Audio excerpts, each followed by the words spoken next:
Well, these cattle have been out here since they were spayed in late November. We brought them out and we've fed them regularly since then. It's a lot drier, there's shelter. They're not poaching the field, which is more important to me than anything else. We get their shelter when it's a stormy night, and it suits them. If it wasn't for the shelter that the wood provides, I would actually be out of pocket.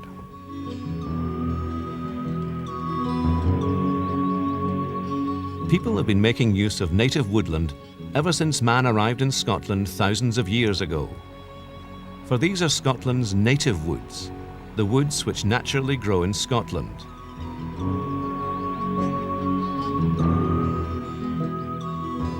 The birch trees in this wood have grown with no help from man, and so did their ancestors, generation upon generation.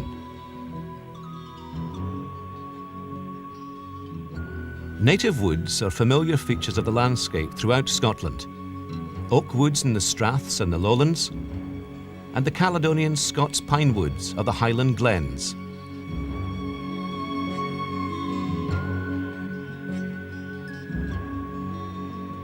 Other native trees include alders and willows, which fringe the burns and rivers, cherry,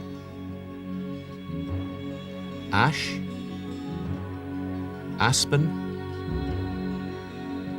and holly, and rowan, which grace our hillsides.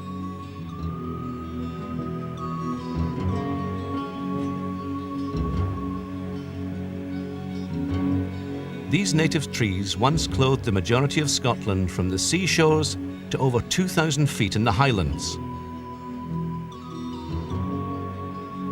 The familiar open landscape of today is the result of the gradual loss of native woods, so that now they occupy only a few % of their former range, often only surviving as tattered remnants in gullies or on crags, or here in lowland Perthshire, along riversides, and in neglected corners of fields. In the last few years, we have begun to appreciate more fully the value of our native woods. Not only do they occupy an important place in Scotland's cultural history and natural heritage, but they are also capable of an important range of productive uses. Good management of native woodlands can bring substantial benefits to farmers, estate owners, rural communities, and visitors alike.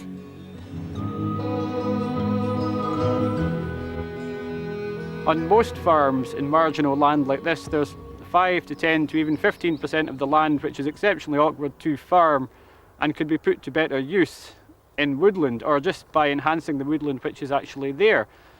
Many farmers haven't actually considered this, and that by fencing off bits like this, it's not just helping the woodland, it's making your farm easier and more efficient to manage. We also have 1 or 2 wetter sites on the farm which, when we're wintering cattle out in these types of bits, can get exceptionally boggy. You can get cattle stuck in them, and they can cause things like diseases like fog fever. So it's better to exclude the livestock from these areas. So once again, to aid the management of the farm, you can fence these parts off to allow them to regenerate as well. Ultimately, once this woodland's had 20 or 30 years to mature, once the seedlings germinate and grow up and mature, we'll start to harvest the timber from here. The better quality wood will be sold to local sawmills, and the poorer stuff will be used for firewood or for cutting into fencing materials for building the fences like we see down here.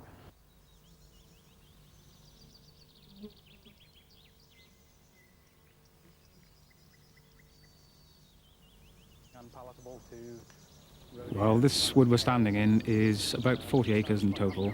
Was clear-felled completely approximately 35 years ago, and really since then nothing has happened. It's produced nothing at all over the last 40 years, and the intention is to get it on, as far as possible, a continuous production, firewood or chipwood, predominantly low-grade timber, but at least it's producing something. By creating the gaps that we have, the coops that we've felled, there are additional benefits to be had in the form of creating wildlife habitats. The game management on the estate is a very important part, and by creating gaps like this, it improves the habitat for wild and released birds. Amenity, the visual amenity of the woodland is improved. This particular woodland provides shelter for neighbouring adjacent fields and so on. So as well as the timber value, there are multiple benefits to be had.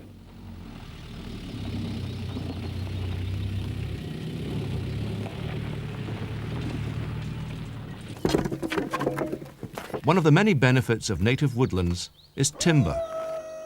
These logs are from native woodland and are being sawn on a portable saw bench called a wood miser.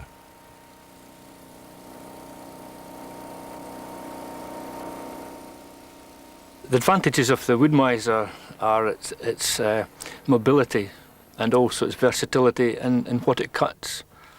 We can get more or less anywhere where a Land Rover and a trailer can go, and we can cut virtually any size, from really thin stuff, about 1/8 of an inch thick for interwoven fencing, right up to big beams. As an example, nice logs, well presented, we can do round about 300 rails in a day. Once the wood miser's on site and it starts to cut perhaps fence posts, which is what the farmer thinks he wants, when he sees it working, he starts to think of all the other bits of timber around the farm that he needs, and we end up cutting all sorts of different things, from new floorboards for a trailer or new sides for a trailer, to cladding for a shed, to legs for cattle troughs, a whole multitude of things which the farmer needs around the steading. The waste slabs come off, it can all be firewood, and if the farmer doesn't need it, it can be sold. And in some cases that helps to pay for any extra labour that it requires to help with the wood miser.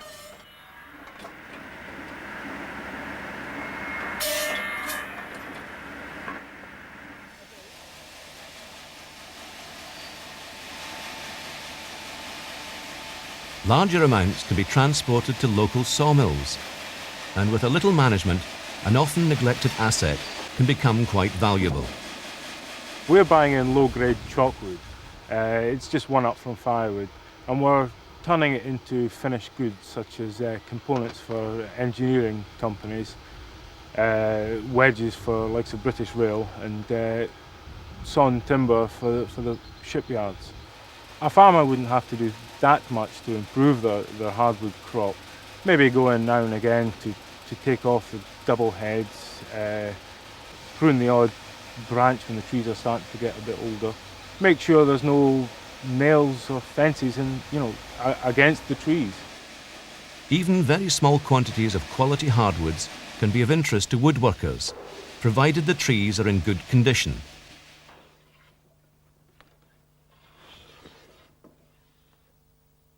I make one-off pieces of furniture, so everything I make tends to be different.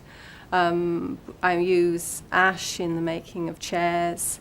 I've also used the elm in tables and cabinets. Some of the oak we've actually inlaid with other timbers, but we tend to make anything and everything, so it's a great variety of timbers that we use.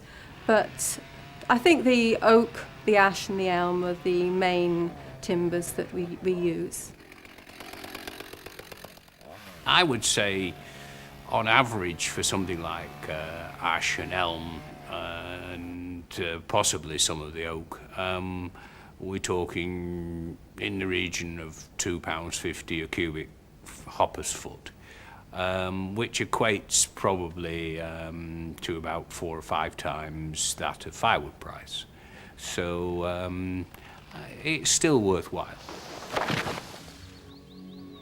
Native woodland brings benefits not only to those who manage the land, but also to the people who live in the countryside and those who visit it. It's no coincidence that many of our most cherished landscapes are rich in native woodland. Native woodland is also the natural habitat of many of Scotland's plant and animal species.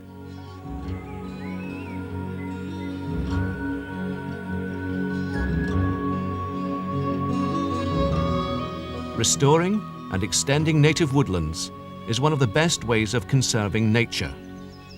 Often this can be done by simply reducing grazing levels, by reducing livestock numbers, or culling, fencing, or a combination of those measures. Here I have to take one thing into account, that is the long-term aim of the estate is to be a sporting estate, and so I think that it is important that as a long-term aim that I allow the plantations to be opened up again as soon as possible, so that they resort to what they used to be, which was a winter protection for deer. For other forms of game, there are limitless possibilities. That one of the problems of this area is that if you have old woodland, which hasn't done much regeneration, then there isn't an awful lot of ground cover. If you can increase that, then other forms of game will come in. You'll find you'll have more pigeon, more woodcock, maybe more snipe in the places where it's boggy inside the woods. And of course blackcock will find it very much more congenial. And so, although some of those one can't automatically convert into a financial value of sporting, certainly there is a value in having more species on the place. And I think that the long-term prospect therefore has to be good. Well, in an ideal world, we wouldn't need to fence because we could control the numbers of the deer. When you're fencing off big areas, you've got to be very careful where you put the lines of your fences. A, for snow blow, because if a fence covers with snow on it, if you put it in a low place, if you follow me, you get the snow covering it completely, and in the winter time the deer can walk in over the top. And B, if you have a lot of timber already there, that you don't get windfall on top of the fences. And after you get a lot of gales, things like that, you've always got to go around your fences and check them, which can take a bit of time, especially when you've got a lot of fences to do. The gates must be on top corners, accessible places to push your deer out, and also accessible again for getting in and out if you need to yourself, because it's very important if you're using that ground. Another thing is a very handy thing is stiles beside your gates, because if you padlock off your gates and you have walkers through, it saves some damage in your fences. Well, having these new woods onto the estate, I mean, it will benefit the estate greatly with the shelter for the deer, the roe deer, the red deer, the blackcock, the rabbits and the hares. Everything will benefit from it through time. But, I mean, it'll take a long, long time, maybe about 10 to 15 years, before we can take the fences down and let the deer into it to shelter and such like. An innovative method of fencing out grazing animals to allow for the natural regeneration of the native woodland is being carried out here at over 1,500 feet, using an electric fence powered by wind generators. The effect of the fence is quite electrifying, to use a rather weak pun. The birch in particular got away very, very rapidly indeed. And one of my favourite plants, which always seems to be nibbled off absolutely entirely, is melancholy thistle, which is this beautiful plant. And that within 2 years was doing wonderfully well. And we're now in our 6th season, and the birch, which was being nibbled off continually by the sheep, is now up to 6 foot. And it's mostly birch woodland, but there are rowans in there, and goat willow, and aspen, an important species. Those are the 4 main species. And also it's had very good effect on the botanical interest of the site, and we hope will greatly increase the number of birds. Where woodland is being used for grazing or sheltering of livestock or deer, the best way is to fence only part of the woodland. The animals can be let back in after several years when the young trees have grown up and are no longer as vulnerable to damage. Then another part of the woodland can be fenced. Grants are paid for areas to be regenerated and also to contribute to other associated costs, for example, fencing or an increase in culling. These can be claimed from the Forestry Authority and may also be obtained from Scottish Natural Heritage or the Scottish Office Agriculture and Fisheries Department. Even quite small schemes incorporating poorer farmland in the corners of fields can be economically viable, not just in the short term, but in the long term too. In the short term, we're actually getting paid to put the fence up. As soon as the fence is up, we get our payment for that. And we also get an annual payment at the end of each year, once the fence goes up, to offset the loss of income from agriculture. And when you look at the type of land which we're on here, It's one of the poorest parts of the farm, so it's not actually, contributing to the farm income very much, and it's making the farm more efficient to manage by fencing it off. So the annual payments are covering the potential loss of income from not being able to use this land. We're using oak fence posts from another woodland on the farm, which we thinned out a couple of years ago.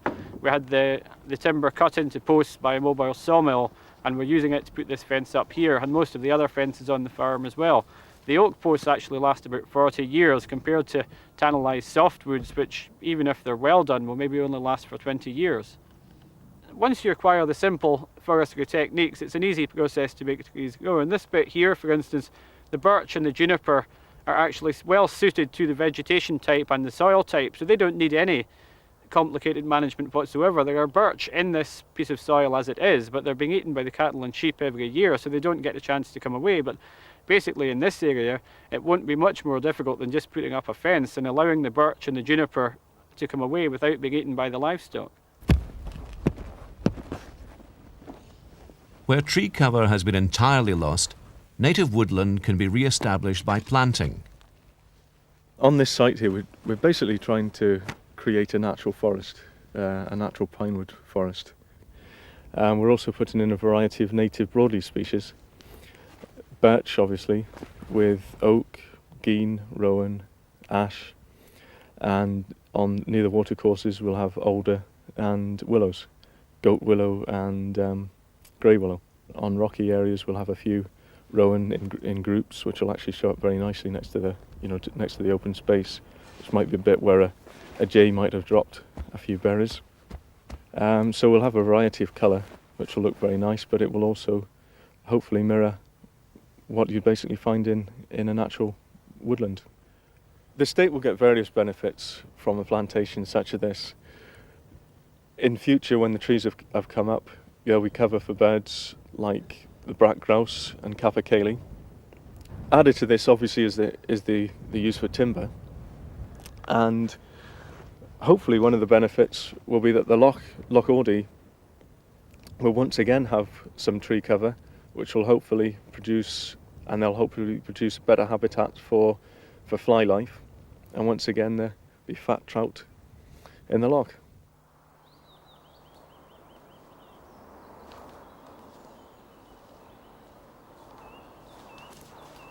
Trees need to be managed from an early age if good quality timber is going to be produced. Here, naturally regenerated woodland is being thinned out to leave the best young trees. Such work can be done in slacker periods of the farming year. These trees may look a bit straggly at the moment, but they're just going through the leggy adolescent stage at the moment, and another day with good management they'll produce good timber trees. Well, this type of operation, it's not intended to be too costly. 2 men would do about 1.5 acres in a day. And once they've been through this area, that's it for another 5 years. Then we'll come back and have another look.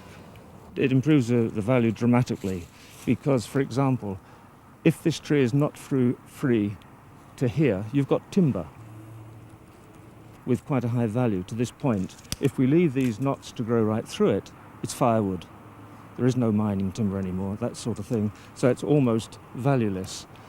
If we prune to 20 foot, then we've got 20 foot of not free timber. So it's quite logical. For a very small input, we'll get a very good return in the future. It's hard to believe that before the 19th century, most of the timber used in rural Scotland came from Scotland's own native woodlands. Today, little remains.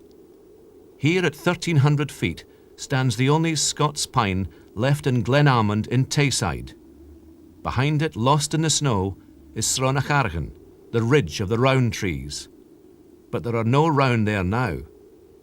200 yards above the lone pine, the ruins of the kirk in the wood lie in what is now open moorland. And the reason the last pine remains in Glenalmond? Well, for the last 200 years, the local people have said that death will befall anyone who cuts or takes timber from it while the tree shall live. And so it remains, spared by an ancient curse, when all around it are lost. The lives of rural people in the past were bound up with native woodland to an extent that we find hard to appreciate today. Now the knowledge and the skills to manage and utilise them successfully are in danger of disappearing. Native woodlands are an underutilised asset on many farms and estates.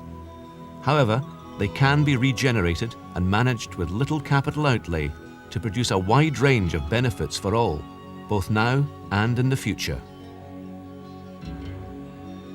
Native woodlands are already working for these people. If you would like more information on making native woodlands work for you, refer to the accompanying fact sheet.